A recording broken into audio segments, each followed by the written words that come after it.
रात के सन्नाटे में बारिश की बूंदें खिड़की से टकरा रही थीं। अचानक कमरे की टेबल पर रखी एक पुरानी चिट्ठी पर नजर गई। चिट्ठी आधी लिखी हुई थी और आखिरी शब्दों पर स्याही अब भी फैली हुई थी। अगर मुझे कुछ हो जाए तो तुम सच्चाई जरूर जानना। अभय, एक साधारण मेहनती इंसान, अपनी पत्नी के लिए दुनिया से लड़ जाने वाला। संध्या, उसकी पत्नी, मासूम दिल लेकिन आंखों में छुपा दर्द। एक रहस्यमयी शख्स जो बाद में कहानी का बड़ा मोड़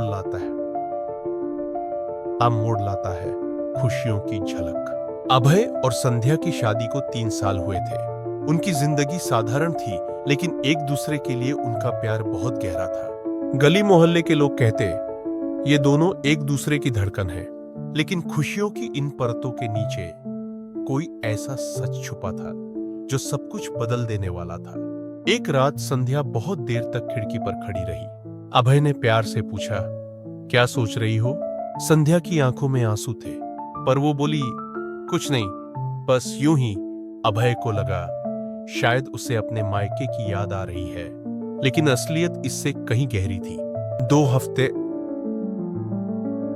हफ्ते बाद अभय को अलमारी में वो चिट्ठी मिली। संध्या ने कभी नहीं बताई थी।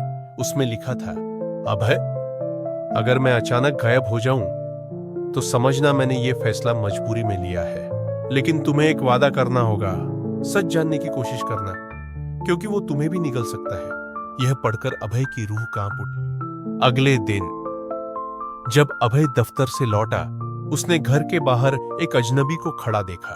अजनबी की निगाहें सीधे उनके घर की खिड़की पर टिकी थी। अभय पास गया तो वो आदमी मुस्कुराया और बोला, तुम्हें सच जानना है ना? समय आने दो।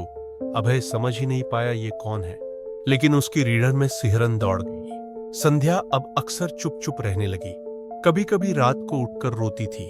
अभय पूछता तो वो टाल देती, लेकिन उसकी आंखें जैसे किसी गहरे राज की गवाही दे रही थी। एक शाम अचानक संध्या कहीं गायब हो गई। टेबल पर बस एक अधूरी डायरी रखी थी। डायरी में लिखा था, अभय, मैं जा रही हूं, तुम मुझे ढूंढना मत। अगर ढूंढोगे तो वो लोग तुम्हें भी मार देंगे। मैं तुमसे दूर जाकर ही तुम्हें बचा सकती हूं। यहीं पर भाग 1 खत्म होता है। भाग 2, दूसरे भाग में ये कहानी और गहरी होगी। अभय अपनी पत्नी की तलाश में सच्चाई की परतें खोलेगा। सामने आएगा कि संध्या किस साजिश में फंसी है। एक ऐसा सच सामने आएगा जो प्यार, त्याग और मौत की कगार पर ले जाएगा। अंत इतना दर्दनाक और सोचने पर मजबूर करने वाला होगा कि भूल न पाए।